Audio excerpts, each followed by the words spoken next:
মৃত্যুর আগে মানুষ কি দেখে? মৃত্যুর ঠিক আগে মানুষ এমন কিছু দেখে যা পাশে থাকা লোকেরা দেখতে পায় না। চলুন মৃত্যুর আগে কিছু বিশেষ আলামতগুলো জেনে নেই। তার আগে আপনারা যারা আমার চ্যানেলে নতুন, এরকম ভিডিও আরও পেতে সাবস্ক্রাইব করে রাখুন। মৃত্যুর আগে আলামতগুলো হলো: ভালো মানুষের কাছে ফেরেশতারা আসে। কেউ কেউ নূর বা আলো দেখতে পায়। অনেক নেককার মানুষ হাসি মুখে দুনিয়া ছেড়ে যায়।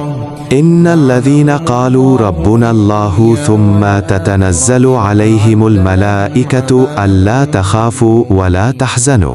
অর্থ, যারা আমাদের রব এবং তাতে অবিচল থাকে তাদের কাছে ফেরেশতারা নেমে আসে এবং বলে, ভয় করো না, দুঃখ করো না। 41-30। শেষ কথা, আমরা জানি না আমাদের মৃত্যু কখন আসবে, তাই আজ থেকেই ভালো কাজ শুরু করি।